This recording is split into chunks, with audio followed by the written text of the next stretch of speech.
y vamos nosotros a tratar un tema que es importantísimo, que son eventos adversos.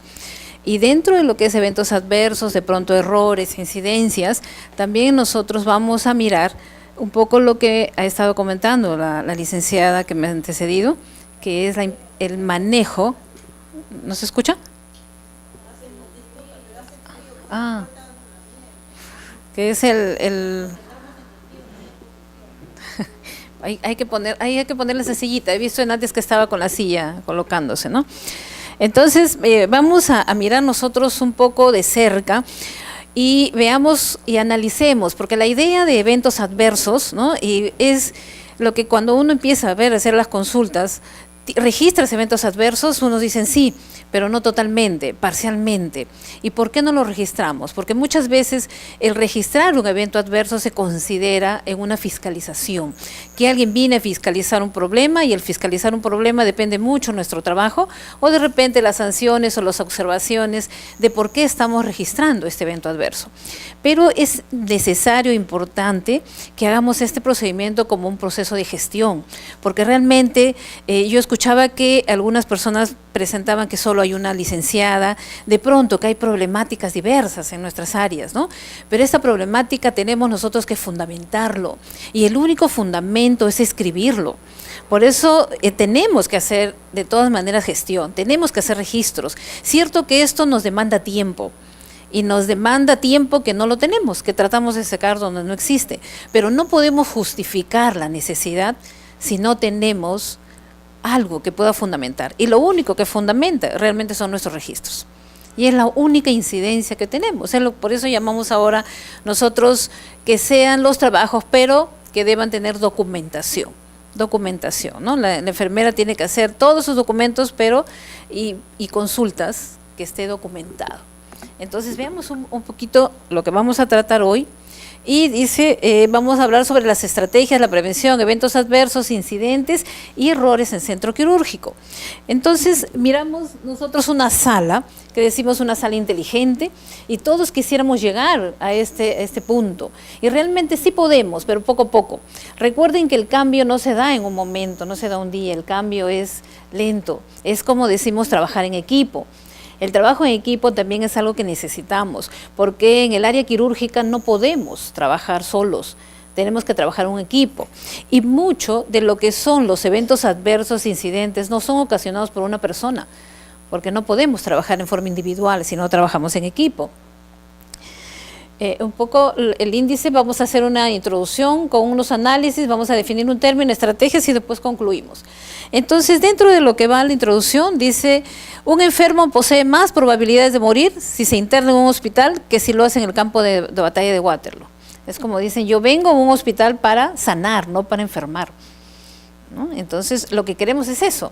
A todos nos preocupa cuando vamos a un hospital y decimos, ojalá que todo salga bien, ¿no? Ojalá que todo salga bien. Y si entran al centro quirúrgico, ¿qué es lo que piensan los pacientes cuando le van a colocar una anestesia? Lo primero que dicen, ¿qué anestesia me van a poner? En la columna y voy a poder caminar, ¿no? Entonces ellos se preocupan desde ya. Y nosotros tenemos que estar en la preparación. ¿Por qué? Porque ya nos enfrentamos a una población, a un paciente que cada día es más demandante, cada día es más exigente. Él tiene en su mano un celular, le dan un diagnóstico, él busca el diagnóstico, ya nos está preguntando, ya nos está cuestionando. Entonces lo que tenemos que estar nosotros es preparados para ese momento, ¿no? Entonces, eso nos decía James Young, él fue un cirujano escocés en el siglo XIX, pero también ¿qué nos dicen en el año 37? Imagínense cuánto tiempo. El primer gran error en la cirugía es la operación innecesaria. Y el siguiente es la realización de un procedimiento quirúrgico mayor por un cirujano no adecuadamente entrenado para realizarlo. Y también nosotros tenemos en el país una norma técnica sanitaria para la seguridad del paciente. Esta norma técnica de la seguridad del paciente es ya de muchos años, porque ya hace mucho tiempo, más de 10 años, se formó una asociación a nivel mundial de lo que es seguridad del paciente. Y aquí dentro de ese punto de seguridad del paciente nos narran y nos hablan los 10 puntos básicos de lo que es seguridad del paciente y nos hablan claramente todo lo que la licenciada ha expuesto el día de hoy y que habla sobre el checklist o seguridad del paciente, la lista de verificación. Y no nos dice que nosotros tengamos que evaluar y ver si lo vamos a realizar. No, ya nos dan como una norma. De allí que cuando nosotros hablamos de seguridad del paciente, hablamos de lo que es higiene de manos. Y la higiene de manos es algo que yo no puedo decir lo voy a hacer. Ya eso es un cambio de conducta y tenemos que aplicar. Pero muchas veces decimos, pero tantas veces lo he hecho, tantas veces he trabajado y no me he lavado las manos tanto como ahora. ¿Por qué tanto me exigen? Pero eso ya es algo que nosotros tengamos que hacer. Ya no nos da elección. Es como la seguridad del paciente. Todo lo que esté en seguridad del paciente ya no es elección. De pronto muchos de ustedes colocan ya el brazalete, no solamente al recién nacido, ya colocan a todos los pacientes, porque ya el uso del brazalete como seguridad del paciente es necesario. Y esto nos va a evitar el riesgo de nosotros poder de repente administrar un medicamento, dar una atención a un paciente que no sea al que vamos a dar, ¿no? Porque ellos ya ingresan con su brazalete y también nos indica si ese brazalete es de un color blanco o amarillo para poder evaluar si ese paciente tiene algún riesgo de un antibiótico, ¿no? Entonces ya nos da la alergia a pacientes, ya tenemos en eso. Entonces sí nos dice que debamos nosotros estar en este proceso. Y dentro de uno de los puntos, de los objetivos de la norma técnica para seguridad del paciente en el año 2008, dice promover una cultura de seguridad que sea capaz de reconocer errores, dice, y aprender de ellos y mejorar los procesos. No nos dice fiscalizar, sino nos dice reconocer el error y aprender de ellos y mejorar los procesos. También nos dice de diseñar e implementar procesos seguros a través de la identificación y análisis de eventos adversos. Entonces ya nos están hablando de eventos adversos, miren, desde 2008, ya son muchos años atrás. Acordes con las prioridades, dice, institucionales, con las políticas nacionales e institucionales de calidad y seguridad del paciente. Entonces también nos dice que tenemos que lograr un involucramiento de los usuarios para la elaboración de soluciones realistas y viables en la participación. O sea, ya no nos dice que lo vamos a hacer solo nosotros como trabajadores de la salud, sino tenemos que involucrar a la familia también para poder hacer este proceso. De allí que cuando ingresan los pacientes o la familia, ¿qué dicen? Tiene que higienizarse las manos o lavarse las manos. Y ya hay alcohol gel en todos los ambientes, y no solo ambiente hospitalario, en las partes de administración también existen, porque también tienen el factor de riesgo. Y finalmente dice, tenemos que brindar una atención de calidad considerando la dimensión humana y técnica del entorno. Entonces, existen muchos estudios realizados sobre eventos adversos, sobre riesgos, y nos habla uno que para identificar eventos adversos, dice, es fundamental concienciar a los profesionales en su detección. En Colombia se realizó y se analizó las creencias y sensaciones vividas del personal durante esta vigilancia. ¿Y qué dicen ellos? Entre las creencias más arraigadas tenemos la de considerar la vigilancia de eventos adversos como una auditoría, como consecuencia con laborales negativos. Entonces ellos ya nos están diciendo, se hace mucho esto, pero finalmente dicen, no, yo no voy a colocarlo, porque si lo coloco, eso viene una sanción negativa en mi persona, ¿no? Entonces tenemos que tratar un poco de eliminar esos conceptos que tenemos, pero dice, tenemos que hacer un trabajo juntos, en el que podamos tranquilamente, toda vez que vemos un evento adverso, tener que reportarlo. Y una vez que está reportado, hay un comité de calidad que es el que empieza a hacer el análisis, qué fue lo que sucedió. Porque no solamente está en el reportarlo, sino qué pasó. Y finalmente, cómo vamos a hacer la mejora de este proceso. También otro estudio habla que la mayor frecuencia es en servicios quirúrgicos, son un 52%, dice. Y a esto se debe a la suspensión de los turnos quirúrgicos. También nos mencionan que entre los riesgos en quirófano para los cirujanos, un estudio destaca las lesiones punzocortantes y las perforaciones de guantes quirúrgicos. Eso también es un problema el que tenemos, ¿no? Y la intervención de la enfermera de quirófano, dice, es fundamental a la hora de evitar o minimizar los eventos adversos. Si nosotros leemos un poco lo que nos dice en nuestro, el Colegio de Enfermeros, que nos da todo lo que es nuestra función, ahí nos dice claramente que una de las funciones es salvaguardar al paciente. Y salvaguardar la atención del paciente es que nosotros tenemos que estar en este proceso, ¿no? En este proceso continuo. Acá podemos nosotros analizar los eventos adversos y nos dicen que estos eventos adversos, un 45% son leves, un moderado va en un 39% y un grave, y este grave ya va a producir daño a la vida del paciente, ya produce un daño, aproximadamente es un 16%. Pero también nos dice que estos eventos adversos pueden ser evitables. Y ese evento adverso evitable nos dice que hay un 57% que pueden no ser evitables y un 43% que es evitable. Entonces nos damos cuenta que sí, muchos de estos eventos adversos están en las manos nuestras poder hacer ese proceso de mejora. Y también nos analiza acá la naturaleza de los eventos adversos y nos dice que hay un porcentaje de un 38% que puede ser por medicación, una infección nosocomial o una infección asociada al cuidado de la salud, puede ser un 25%, y nos habla de problemas técnicos durante los procedimientos, estos pueden darse un 25%. Y un procedimiento técnico justamente es eso, no poder aplicar la lista de verificación de cirugía segura.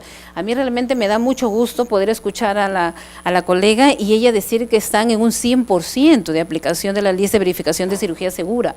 Esto realmente es bastante difícil, pero si ellas han implementado eso, bienvenido. Hay que copiar estos ejemplos que nos dan porque nos ayudan cada día a la mejora. Yo les comento que cuando nosotros empezamos la lista de verificación fue bien difícil. En primer lugar, la dificultad era quién lo aplica. Era bien difícil, poco a poco hemos ido aplicándolo, pero de pronto hay momentos en el que dicen, y ya lo tomo como una cuestión de broma, ¿no? Ya dime, y de una vez termina para poder salir del proceso. Y a veces no estamos haciendo la lista de verificación completa y se hace parcialmente, un poco por el apuro también. Entonces sí, quien debe hacer la lista de verificación tiene que ser una persona que tenga totalmente la conciencia de poder hacer un proceso, porque de ahí depende todo lo que es el paciente. Y cuando se hizo esta lista de verificación a nivel mundial y cuando se aplicó, justamente uno de los objetivos era poder disminuir tantos riesgos que tenemos, ¿no? Y nosotros acá en nuestro país ha sido público muchos problemas quirúrgicos que hemos tenido en esos momentos, y por eso ya esto, como yo le decía al inicio, la lista de verificación ya no es algo que tengamos nosotros que elegir, tenemos que hacerlo. Y también dentro de lo que es eventos adversos, dice que los más frecuentes tenemos infección de herida operatoria, tenemos hemorragia posquirúrgica, y esto nos lleva muchas veces a la reintervención. Hay lesión de víscera u órgano, que esto también nos lleva nuevamente, puede ser a una reintervención. Y también nos habla de un menos frecuente, ¿no? Y en menor frecuente tenemos abandonos intracorpóreo de material quirúrgico, que eso sí nosotros vemos sí es poco, porque poco se menciona sobre si se quedó algo, y la cirugía en lado equivocado. Los casos que hemos tenido acá en nuestro país han sido públicos, de repente 2 o 3 casos que fueron públicos y conocidos por muchos, y bueno, los que de pronto se dieran institucionalmente, pueda que no son públicos, solamente queda nuestro interno y no son tampoco muchas veces reportados, ¿no? A veces se reportan no casos grandes, que esto ya lo llamamos a otros tipos de indicadores. Dicen que los eventos adversos ocurren de un 2.9 a un 3.7%. Y también se produce la muerte, dicen, entre un 6.6 y un 13.6% de pacientes que presentan eventos adversos.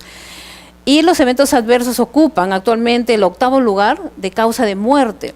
Dice que aproximadamente se gasta 887 millones de dólares por daño relacionado solamente con error médico. Y este error médico se da en el uso de medicamentos. Entonces nosotros estamos viendo que realmente sí nos ocurre fuerte estos procesos. Entonces lo que nos queda a nosotros es poder empezar a realizar trabajos y poder ir mirando cuántos de estos eventos adversos se están produciendo y de repente hacer una selección para poder nosotros mirar qué porcentaje es de enfermería, y en enfermería cómo podemos contribuir a la mejora de estos procesos. Porque realmente sí, podríamos nosotros mirar como equipo multidisciplinario, porque somos parte de, pero miremos el entorno nuestro para mirar nosotros cómo vamos a poder producir mejora en estos procesos, ¿no? Y todo esto, por supuesto, está documentado científicamente, ¿no? Hay algo que cuando nosotros miramos los eventos adversos, un poco miramos el errores en cirugía. Ustedes han escuchado hablar de esto, lo que miramos del queso, ¿no? El problema del queso. Y entonces esto se asemeja a todo lo que nosotros podemos mirar como errores y plan de mejora, porque nos dice que realmente se producen diversas causas y diversos factores, que no es solo de una persona. Y se va a producir el error cuando todo se encaje en el mismo lugar. Si todo encaja en el mismo lugar, ahí se va a producir el problema. Y se produce, por supuesto, un error. Dentro de los errores en cirugía, uno de los errores que se mencionan es el error técnico. Y el error técnico es el proceso quirúrgico, el propio. También nos habla de que el error no es individual, como les decía, es un manejo multidisciplinario. Y que estos errores muchas veces no son informados y que se habla de una cultura punitiva. Y allí es donde debemos de mejorar.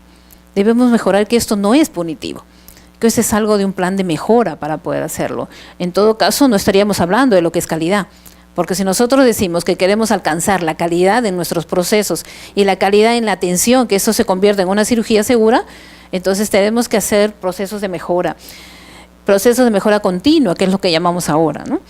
Y existen muchos reuniones que pocas veces participamos en las enfermeras, ¿no?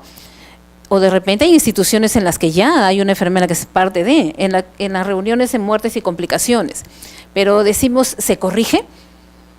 ¿Qué tanto de estas muertes que están habiendo quirúrgicas están analizadas y finalmente han sido corregidas, ¿no?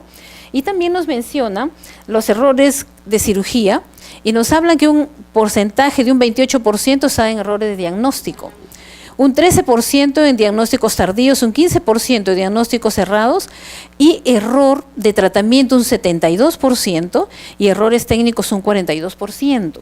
Entonces, en estos errores técnicos de 42% sí tenemos nosotros que analizar, porque muchas veces ingresamos a realizar las cirugías con equipos que están deteriorados, equipos parcialmente deteriorados. Y nosotros decimos, ¿cuánto de diagnóstico podemos hacer? Sí, por ejemplo, las personas o los hospitales que tienen y trabajan con enfermeras instrumentistas y enfermeras circulantes pueden hacer gran trabajo en lo que son los diagnósticos de enfermería, ¿no? Y los hacen porque realmente es la función de la licenciada circulante. Entonces, allí nosotros tenemos que mirar cuán porcentaje tenemos de procesos que los estamos realizando con materiales o con mesas de anestesia, las mesas quirúrgicas que están pasando corriente, porque a veces van así, ¿no? De pronto dicen, los equipos suenan continuamente, pero suenan continuamente ¿por qué? Porque están mal, ¿no? No están adecuadamente. Entonces, ¿cuánto nosotros estamos evaluando? Que toda vez que ingresamos al área quirúrgica, nuestros equipos, hemos hecho un checklist de los equipos que están. Y cuando se inició a hablar de seguridad de pacientes, se hizo mucha comparación con los aviones. Si ustedes, hemos viajado varios en el avión, ¿qué es lo primero que hacen? Empezar a que todas las personas estén completas. Si no hay completas, no se cierra esa puerta. Y si se cierra la puerta ya, porque ya pasó la hora, porque también son exactos en la hora. Y cuando ingresamos al avión, están que nos dicen, ¿no? Que esté todo totalmente recto, si hay algo, nos enseñan, a pesar de desconocer, nos enseñan todas las cosas que tenemos que tener, inclusive cómo colocarse la banda, ¿no? Y también no solamente queda allí, están todos los formatos para poder aplicarlo. Y todas las personas que algún día hemos ido en el lado de la seguridad, donde se pueden romper las puertas, exclusivamente van y nos preguntan y nos dicen, ¿usted se siente capaz de poder hacer todos los procesos o no? Si no se siente capaz, nos retiran. Y si el idioma que hablamos no es el mismo tampoco, porque la comunicación es base para poder hablar de seguridad y de calidad de los procesos. Entonces, dicen que cuando se empieza no se cae, porque si se cae un avión, ¿cuántas personas mueren? ¿Una? No, mueren más de 200. Entonces, ahí tiene que haber una seguridad grande. Entonces, es donde nosotros decimos los procesos técnicos. Entonces, sí tenemos que revisar todos nuestros equipos para que todo vaya conforme. Entonces, a veces también pasa que estamos en central de esterilización y nos llaman por teléfono y nos dicen, necesitamos la caja, el paciente ya está abierto y hasta ahora no traes la caja. Si nosotros hemos hecho una lista de verificación, eso no debería pasar, porque todo el instrumental estaría completo. O que de pronto termina la cirugía y nos dicen, hemos encontrado una hoja de bisturí en un mango. O nos están faltando 2 piezas. Y no debería pasar eso al término de la cirugía o cuando ya central recoge el material. Porque nosotros en quirófano deberíamos hacer el conteo de todo el instrumental. Y si hay algo que no va bien, entonces sí, avisar inmediatamente. Y central de esterilización recibe el material, Y si central encuentra que le faltan piezas, también debe avisar a quirófano. Y debemos tener un tiempo para hacer el conteo, ¿no? Entonces tenemos que sí hacer nuestros planes de mejora para este proceso, porque de lo contrario no estamos funcionando técnicamente. A veces está sonando continuamente los equipos, ¿no? Durante el quirófano, de pronto decimos, pero ¿a qué se debe? ¿Qué está pasando? Y pueda que de repente el material sea reusable, ¿no? ¿A ustedes les ha pasado que en algún momento están sonando las máquinas del electrocauterio? Y suenan y suenan y suenan las máquinas. ¿Y por qué? Tal vez es una pieza que ya es reusable. Hay instituciones que reusan un lápiz de electrocauterio 10 veces, 20 veces, 50 veces. Entonces, ¿esto estará bien en condiciones adecuadas? ¿No? Entonces, hay muchos que sí están haciendo el descartable, pero todavía la realidad de nuestras instituciones no nos dice eso. Entonces, eso ya es un problema. Entonces tenemos nosotros que estar reportándolo, porque eso se convierten en eventos adversos. Y esos eventos adversos nos sirven para poder hacer nuestros planes de mejora continua. Entonces, este aspecto técnico es importante, porque muchas veces nosotros hacemos los procesos y podemos llevar a un evento. A veces ingresan licenciadas nuevas, y una licenciada nueva podrá ingresar directamente, ingresa de repente el día lunes y el miércoles estamos haciendo que ingrese a una cirugía cardíaca, sería difícil. Y así vaya de segunda, no podría, porque tiene primero que tenemos que mirar ese aspecto de adaptación y de ver si ya puede, porque puede conocer, es un excelente profesional, pero tenemos que ver una parte, poder irla induciendo a nuestro espacio físico en el que nos encontramos, ¿no? Porque eso ya se va tornando un poquito, no complejo, pero sí con un poco de dificultades. Dentro del error quirúrgico es lo que decíamos, la organización. Y la organización también juega un papel importante. Esa organización, ¿cómo se encuentra? La organización está haciendo procesos, pero no está cumpliendo indicadores, no está cumpliendo normas. Y al no cumplir normas, también tendríamos dificultades. ¿Cómo son las situaciones que se está dando, ¿no? Y es lo que comentábamos, cómo se hacen los procesos. El equipo de trabajo es importante, el equipo de trabajo es básico. Tiene que ser un equipo de trabajo en el que haya buena comunicación, buenas relaciones humanas. A veces nosotros decimos, ¿no? El doctor es un caballero, pero ¿qué pasa cuando está en quirófano? ¿Es el mismo? ¿No? Pero cambia. Pero también veamos por qué cambia. Porque de repente le estamos entregando una tijera que no tiene filo. Y si le entregamos eso, ¿de quién es error? ¿Eso nos lleva a un evento adverso? ¿Qué pasa si le entregamos una pinza que queremos que haga homeostasia y está dañada? Nada. No podemos, o sea, tenemos que mirar.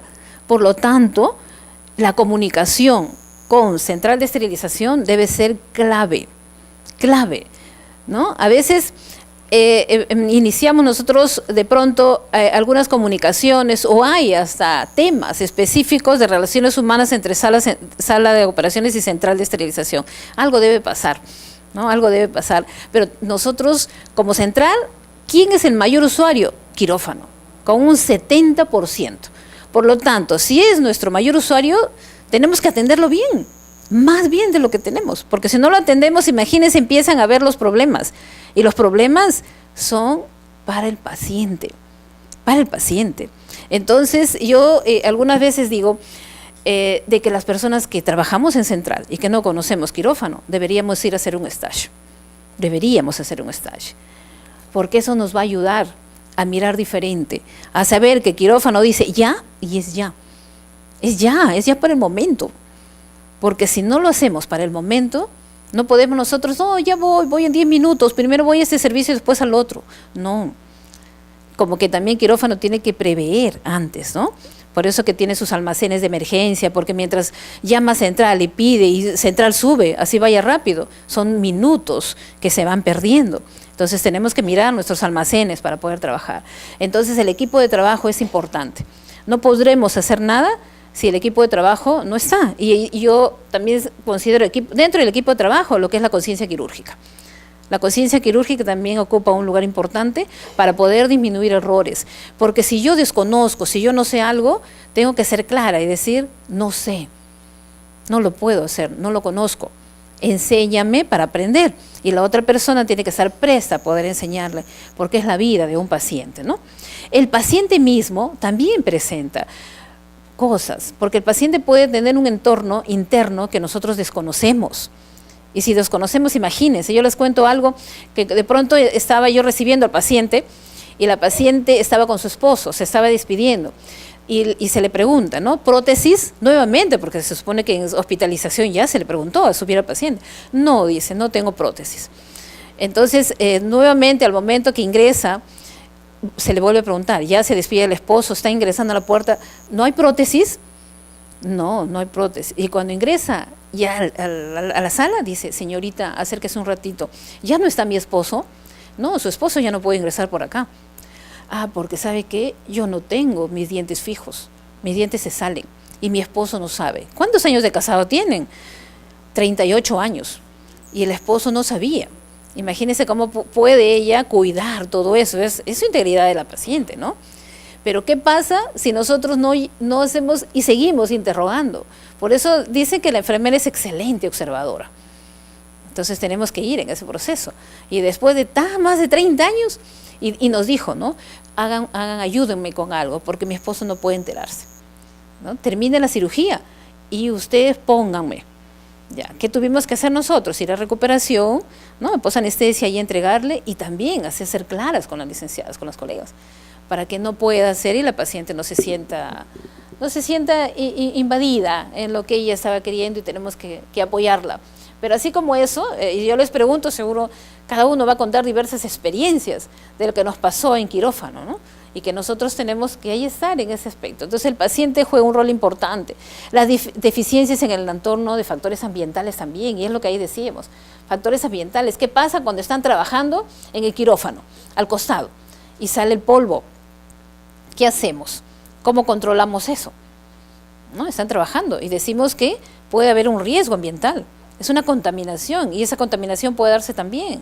¿Qué pasa con nuestros aires acondicionados cuando no tienen el flujo que debería ser? Y a veces uno prende el aire acondicionado y se siente un olor que ya uno conoce, dice, uy, estos son hongos. Entonces vamos viendo esos procesos. Los equipos malogrados, las máquinas de anestesia, que también son un problema, ¿no? Los materiales, los tipos de materiales. Entonces todo esto se convierte en un riesgo. ¿Y qué pasa con la rutina? ¿Y la rutina quién lo produce? ¿Quién produce la rutina? ¿Los materiales? No, ¿quién produce la rutina? Nosotros. Entonces nosotros tenemos que mirar ese aspecto. Tenemos que mirar las competencias. Y decíamos nosotros antes de que ahora se exige mucho a las instituciones, pero ¿nos exigen a nosotros también? Por supuesto. Y ahora nosotros tenemos algo muy grandioso, que somos especialistas, y en cada ambiente, a cada lugar, van especialistas. Por lo tanto, ¿quiénes han considerado especialistas? Son las expertas, las que tienen expertise en un proceso. Por lo tanto, cuando a mí me dicen y me eligen que yo soy la que voy a cumplir ese rol, yo tengo que ir bien. Entonces tenemos que estar preparadas, pero a veces eso no nos da la experiencia. La experiencia nos dice que llegamos a un lugar y nos dicen que es experta con 5 años, y verdad no hay experiencia. No hay experiencia. Entonces tenemos que ir en esa mejora. Y en quirófano es más. En quirófano sí necesitamos personal con experiencia que nos pueda ayudar en todo el proceso que necesitamos. Entonces la rutina es algo que debemos ir dejando. Dejemos la rutina. Tengamos que hacer procesos de cambio. Si yo les digo que ingresa por ahí una persona que está cojeando, ¿qué pensamos? ¿Qué pensamos? A ver. Está cojeando una persona. ¿Qué pensarían ustedes? ¿Qué le pasa a esa persona? ¿Por qué cojea? ¿Ha tenido una caída? Ya, puede ser, una caída. De pronto se cayó subiendo las escaleras. ¿Qué otra cosa puede ser? Un accidente automovilístico, por eso quedó. ¿Qué más? ¿Qué más puede darse? ¿Por qué una persona puede entrar cojeando? Ya, no lo operaron bien, cirugía segura. ¿Y alguien se puede imaginar que es una persona que se le rompió el taco al zapato? Usaba taco 11, se le rompió el zapato y viene cojeando. Por eso. Eso es lo que tenemos que hacer, pues. Mirar con ojos de cambio. Cuando nosotros miramos adversos, cosas, mirar. Tenemos que quitarnos ese paradigma que tenemos, ¿no? Tenemos que mirar con ojos de cambio. Procesos de mejora. para que nuestros procesos cambien. Entonces ya no podemos mirar, sí, todos los días tengo que ir a ese ambiente, sacar el material, equipar todo, dejarlo. No, tengo que mirar diferente para poder producir mejora en los procesos. Y acá viene algo que es importante, el reuso de dispositivos médicos. ¿Cuántos reusan todavía? ¿Cuántos reusan? En salud ya no se reusa, ¿cierto? Qué bueno. Pero en otros hospitales, ¿todos los que están acá no reusan material? ¿No reusan? ¿Todos son de salud? ¿Sí? Qué bien, entonces está bien. Todavía hay hospitales que sí se siguen rehusando. En el hospital donde yo estoy tampoco, pero tampoco ¿por qué? ¿No? Porque yo trabajo en la central de esterilización, pero es un servicio tercerizado. Por lo tanto, quien da todo el proceso es esta empresa, y la empresa da la atención en las mismas infraestructuras del hospital, pero no podemos rehusar, porque por contrato dice no rehusar, ¿no? Y eso es bueno. Algunas personas dicen, qué bien, todos haríamos eso, pero no, pues no todos. Y en instituciones privadas es más todavía problemático, porque el cirujano rehúsa ¿cuántas veces su trocar? ¿1? ¿2? Y después cómo queda la piel del paciente, ¿no? Entonces eso tenemos que mirar. ¿Y cuándo creen que empezó el reuso? ¿Creen ustedes que nosotros como licenciadas podríamos cortar el reuso? ¿Somos parte del problema y somos parte de la solución? Sí se puede, sí se puede. Nosotros podemos hacer mucho en lo que es reuso. Observen esta pieza. Es una pieza nueva y observen esta pieza. Ya está dañada. Y es un material que es un material de una sonda de aspiración de silicona. Y muchos tenemos esa sonda, porque hace muchos años teníamos la sonda marrón, ¿no? El color ámbar que se tenía. Entonces, esto de acá es totalmente nuevo y esto es algo lesionado. Esta lesión que esté acá nos produce riesgos, porque pueda que en esta lesión está ya totalmente deteriorada y se han hecho un poquito así, si diríamos cavernas, huequitos. Y en esos huequitos se puede alojar la materia orgánica. Y al alojarse la materia orgánica acá, esto no sale, se queda pegado. Y ese material se considera que está limpio, pero que no está estéril. Porque tenemos que hablar de muerte microbiana totalmente para decir que un material es estéril. Entonces se va alojando. Y también, ¿qué se va a ir alojando? Si este material se esteriliza en óxido etileno, también puede ir quedándose. Y en la literatura es clara que todo material que es de PVC, plástico, el óxido etileno se puede quedar hasta 4 meses alojado. Por eso lo que tenemos que hacer es tratar de que los materiales que se utilizan no se esterilicen hoy y mañana lo estén pidiendo. Porque no va a tener, y más cuando es reusable, porque cuando son descartables, instrumentales quirúrgicos no hay problema, aceros, ¿no? Pero si es un material de plástico, sí tiene riesgos. Y si es material reusable, mucho más. Entonces tenemos que empezar a ver este proceso de reuso, que algunos lo consideran como un experimento médico. Dice, el reuso es un experimento médico. Entonces, si nosotros decimos que estamos hablando de eventos adversos, no podríamos hacerlo. Por lo tanto, si vamos a hacer eso, tendríamos que decirle, señor Carlos Pérez, usted va a ingresar a sala de operaciones y va a utilizar un material que ha sido 20 veces utilizado en otro paciente, ¿no? Y esta es su hoja de autorización para que usted lo firme. Y él tiene que tener conocimiento de lo que estamos haciendo en el paciente. Eso es cirugía segura, ¿no? Para el paciente. Y eso es difícil. Eso no lo vamos a poder trabajarlo. Algunas definiciones. ¿Qué es un evento adverso? Dice, es un suceso que ocurre durante el curso de una enfermedad o como consecuencia de una intervención médica, por acción u omisión. Por ejemplo, una infección de herida operatoria luego de una colecistectomía. Entonces, esto es un evento adverso. También hablamos de un error. ¿Y qué es un error? Es un concepto equivocado, es un juicio falso, es una acción desacertada, es una equivocación de buena fe. Dice, eso es un error. Entonces, viendo estos conceptos, veamos a lo que tenemos que hacer ya las estrategias de mejora. Observen a esta persona. Él está mirando, pero está mirando con ojos de cambio. Está diciendo esta figura que yo tengo que mirar de esa forma, diferente para producir un proceso que no sea el mismo. ¿Cómo puedo hacer para que esta pieza vaya encaje en el mismo lugar, pero que sea importante. Y aquí lo que decimos trabajo en equipo, todos los que trabajamos somos importantes, nunca olviden eso. No debemos olvidar que cada uno de nosotros somos una pieza fundamental para poder hacer un trabajo en equipo. Si no entendemos eso, no vamos a poder mejorar. Nosotros somos pieza fundamental para hacer los procesos de mejora. Y si nosotros empezamos un rompecabezas, cada uno de ustedes es un rompecabezas, ¿no? Una pieza que encajando, vamos a lograr trabajar bien en el servicio donde nos desarrollamos. Todos somos importantes, ¿ah? Todos, no hay nadie que sea menor. Las estrategias. En primer lugar, el desarrollo de una práctica médica con competencia profesional. Entonces tenemos que estar preparándonos, continuamente estar en la preparación para poder alcanzar esa competencia. Y cuando nosotros hablamos de competencia, hablamos de 3 puntos básicos, ¿se acuerdan? Uno que dice la competencia del conocimiento, la otra que habla de la competencia de nuestras habilidades, y hay algo más importante que se está dando ahora en estos tiempos, que son nuestras actitudes.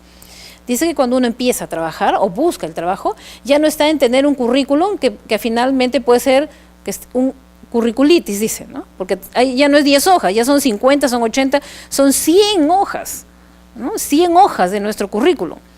Pero ahora se habla mucho de lo que es actitud, porque dice el conocimiento lo puedes aprender luego, pero la actitud no la vas a cambiar.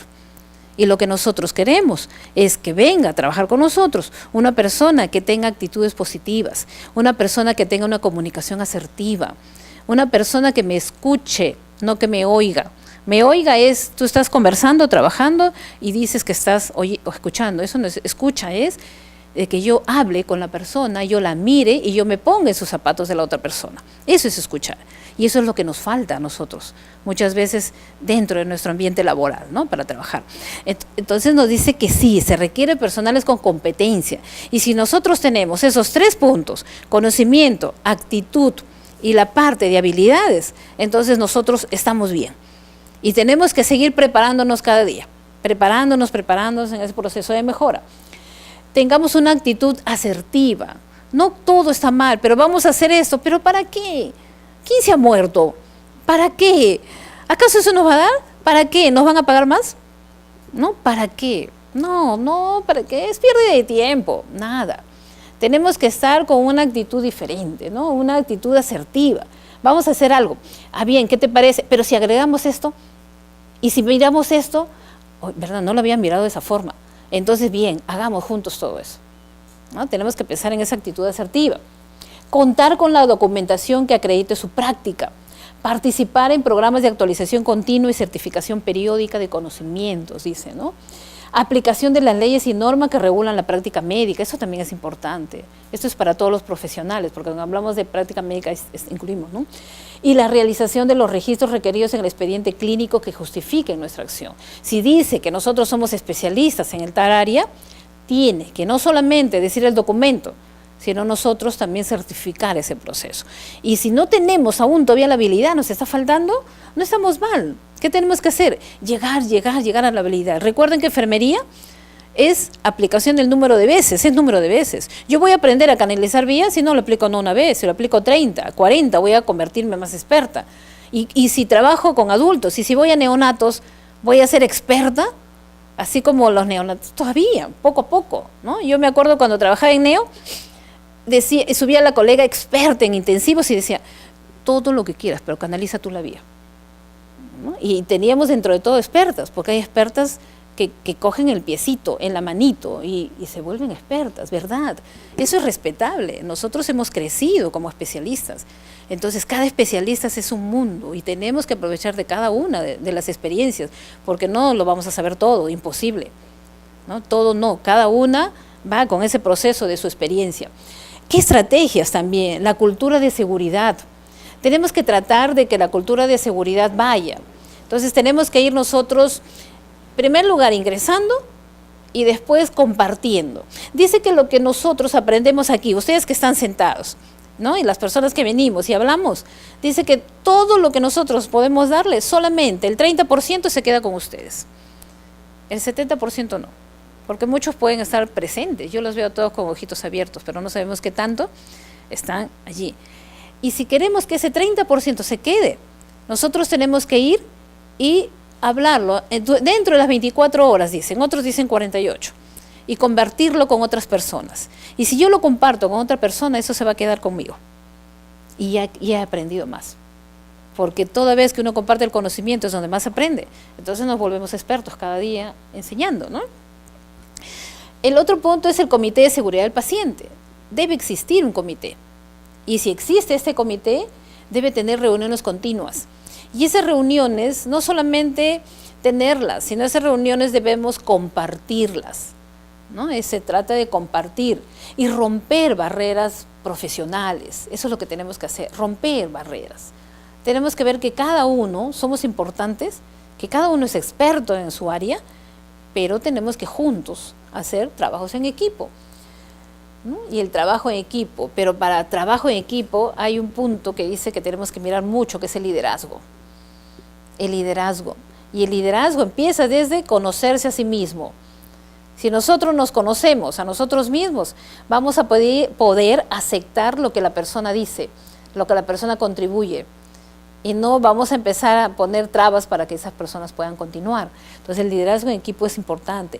La estandarización de los procedimientos. Si ya existe una guía de procedimiento, esa guía de procedimiento tenemos que estandarizarla. Y todos tenemos que hacer el mismo procedimiento de la misma forma. A muchos de nosotros ya han ido su salud. ¿Han ido su salud en los lugares donde ustedes trabajan? ¿Sí? ¿Y qué experiencia han tenido de su salud? ¿Qué experiencia? ¿Cómo les ha ido con su salud? Nos corrige, ¿no? Y está haciendo un checklist. ¿Cumpliste o no cumpliste? Si no cumpliste, te da un tiempo para poder cumplirlo.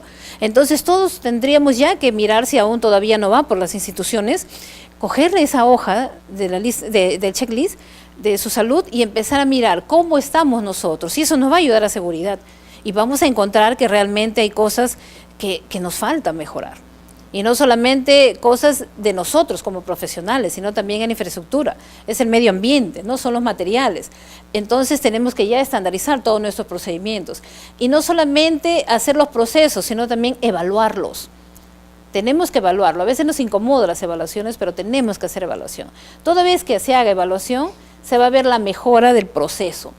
Entonces, dentro de las estrategias para cirugía, para salvar vidas, es lo que decíamos de la lista de verificación, ¿no? Esta lista de verificación, tenemos que hacer una cirugía limpia, la atención de anestesia segura, equipos quirúrgicos adecuados, profesionales seguros, y eso nos va a dar a poder garantizar la seguridad del paciente. Dentro de las estrategias, revisar nuestros quirófanos. ¿Cómo están estos quirófanos? Si este quirófano está totalmente limpio, este quirófano algo le está pasando, y hacer el proceso, ¿no? ¿Cómo están nuestros registros? ¿Qué nos falta en nuestros registros y qué tenemos que mejorar de los registros? Tenemos que identificar los riesgos. Todo lo que veamos, veámoslo así. Ahora se habla mucho de lo que es los procesos de riesgos.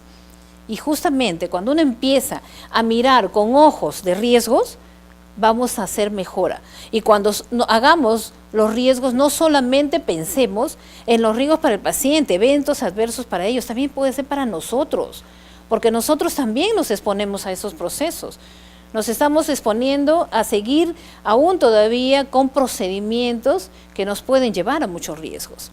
Por ejemplo, aún todavía seguimos usando las ampollas de óxido de etileno, que son ampollas de óxido de etileno, claro que yo ya no las rompo como antes, pero sí están dentro de algo. Entonces miremos cuánto de riesgo puede estar teniendo este proceso para poder trabajarlo. Aún seguimos haciendo desinfección de alto nivel. Y esa desinfección de alto nivel, ¿cómo estamos haciendo los procesos? De pronto no estamos haciendo un seguimiento a esas soluciones y encontramos manchas negras. ¿Y esas manchas negras qué son? Es materia orgánica. Y decimos si un glutaraldehído frente a materia orgánica ya se inactiva. ¿Y cómo seguimos colocando materiales para poder dar atención al paciente? Entonces ya no estamos haciendo nada. Eso es un riesgo. Seguimos utilizando lejía. Y la lejía dice que es al ojímetro y al olímetro, porque cuando más huele, está bien. Y si yo veo 5, el otro ve 6. Por lo tanto, estamos ahí en riesgos, ¿no? Hay que utilizar cosas que realmente sean adecuadas para nosotros, que no produzcan riesgos y que yo también no me vea frente a un evento adverso, ¿no? Hablando de persona. Cultura de seguridad, nuevamente, tenemos que ir en este proceso de cambio y tenemos que mejorar la calidad de atención. Por lo tanto, tenemos que ir a incluir la lista de cirugía de verificación segura, las manos limpias, que también es importantísimo, la asepsia de piel es grande para poder disminuir riesgos de infecciones en el paciente y esos riesgos que finalmente nos pueden llevar a eventos adversos. Acá en asepsia de manos tenemos que mirar mucho cómo se está utilizando.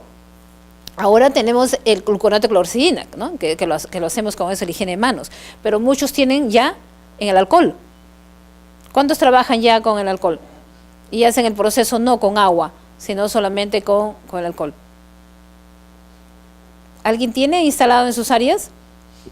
¿No? Bueno, si no tienen instalado, aún siguen con agua y jabón, porque la otra técnica es utilizar también el alcohol que tiene el gluconato de clorexidina, pero dice que yo también debería hacer inicialmente primero el agua con jabón y después utilizarlo. Es como voy a utilizar alcohol gel, pero después, cada 5 veces, tengo que volver a higienizarme las manos con agua y jabón, ¿no? Para poder disminuir en mi proceso de seguridad. ¿Cómo aprender de nuestros errores? En primer lugar, difundir las buenas prácticas. Tenemos que difundir las nuevas prácticas. Aquellas prácticas que universalmente se aceptan como efectivas, dice, ¿no? Y debemos reducir. Y es lo que hablamos de la lista de verificación de cirugía segura. Eso tenemos ya que hacerlo. Las buenas prácticas, dicen, deben implementarse según el Plan Nacional para la Seguridad del Paciente, consolidándose en una, no todas. O sea, esa ya existe. Ustedes ingresan al internet y ponen seguridad del paciente y les van a mencionar toditas las que existen. No solamente es eso, son 10. También se habla de lo que es las úlceras por decúbito. No debería haber. Si una institución tiene úlceras por decúbito en pacientes, si es de 3er grado, paga una multa. ¿No? En las clínicas están trabajando de esa forma. Entonces tenemos nosotros que ir en el proceso. Revisen. Tomar las medidas correctivas, tenemos que evaluar los riesgos, y este evaluar riesgos significa eliminación de toda la acción que podamos hacer, toda la acción que podamos tener para disminuir un riesgo. Y una vez que ya tenemos ese riesgo, modificar, ¿no? Mejorar ese proceso, limitar las consecuencias del daño y empezar a implementar barreras de procesos de mejora. En el momento quirúrgico, ¿no? Acá todo lo que va en el momento, ver que todo nuestro equipo esté completo, que esté sano, que esté operativo, porque un instrumental quirúrgico dice, yo debo usarlo siempre y cuando sea seguro para el paciente y esté completo, sano y operativo, ¿no? Todo lo que corresponde a asepsia de piel y también lo que es equipamiento. El equipamiento es básico, desinfección de todo la parte de equipamiento que se va a utilizar en el momento quirúrgico, tenerlo ya preparado. Y esa parte que es importante, no debemos dejarlo. Quienes manejan todo lo que es quirófano, el área quirúrgica, deben conocer los procesos de esterilización, ¿no? Y debemos ser un nexo juntos para poder mejorar nuestros procesos. ¿Qué debemos hacer? ¿No? Dice, no todo lo que hacemos lo hacemos tan bien como creemos. Entonces tenemos que partir de un concepto que podría existir un error y que tenemos que ir en la mejora. Dice, acciones sencillas, económicas y de fácil implementación que hacen la mayor diferencia, ¿no? Existen 6 metas internacionales para seguridad del paciente según John Commission. Dice que debemos cuidar con entusiasmo, afecto y entusiasmo. ¿Por qué? Porque cuidar es ante todo un acto de vida. A diferencia de las otras profesiones, nosotros tenemos algo importante, que tenemos la vida del paciente en nuestras manos. Si nosotros de repente decimos a nuestras compañeras algo que nos va mal, ese corazón se daña, ¿no creen ustedes? Si alguien nos dice algo que fue malo, qué terrible, me da pena, y más fue mi amiga, mira lo que me ha dicho, ¿no? El corazón ya está dañado. Ese corazón, ustedes lo ponen a una plancha, a una prensadora, sigue arrugadito y no se va a quedar bien, por más que lo pongamos todo. Entonces nosotros tenemos que pensar que la vida de un paciente está en nuestras manos y esa vida del paciente depende de nosotros. Y una de nuestras grandes obligaciones, según nuestro reglamento y nuestro trabajo de código de ética que nosotros revisamos en los que nos entregaron en el colegio al salir, es que nosotros tenemos que salvaguardar el cuidado del paciente y es nuestra responsabilidad. Y también que decía Martin Luther King, ya no me horrorizan, dice, los actos malos de la gente mala, sino tanta indiferencia de la gente buena. Y podemos concluir que el cambio es un proceso que abarca todas las actividades dirigidas a ayudar a la organización para que adopte exitosamente nuevas actitudes, nuevas tecnologías y nuevas formas, dice, de hacer negocios. Porque hablamos de eso, pues también en lo que es los procesos de salud. El proceso de cambio ocurre de forma muy eficiente si todos estamos comprometidos con él. Y para que se considere a las personas como parte del proceso de cambio, es necesario conocer sus valores, sus creencias y sus comportamientos para poder llegar a hacer procesos de mejora. También decimos que las organizaciones deben mantener gerentes con visión, dice, hacia la eficacia y la efectividad. Ya no decimos jefes, con gerentes, personas que hagan gerencia, que estén gerenciando, ¿no? Que estén gestionando, dice. Con una visión hacia la eficacia y fundamentalmente, dice, en una filosofía asertiva de cambio. O sea, tenemos que pensar en el cambio, lo cual les permite la posibilidad de crear nuevos paradigmas a partir del desarrollo para el logro de mejoramiento continuo. Entonces, si aún todavía tenemos nosotros en nuestras instituciones personal que sigue con lactancia materna permanente, ¿quiénes son ellos? Los que llegan todos los días tarde, ¿no? Lactancia materna permanente y ya no podríamos tenerlo. Tenemos que hacer cambio, hagamos cambio. ¿Les pasa? ¿Tienen ustedes a alguien así? Yo aún tengo todavía. Yo aún tengo todavía.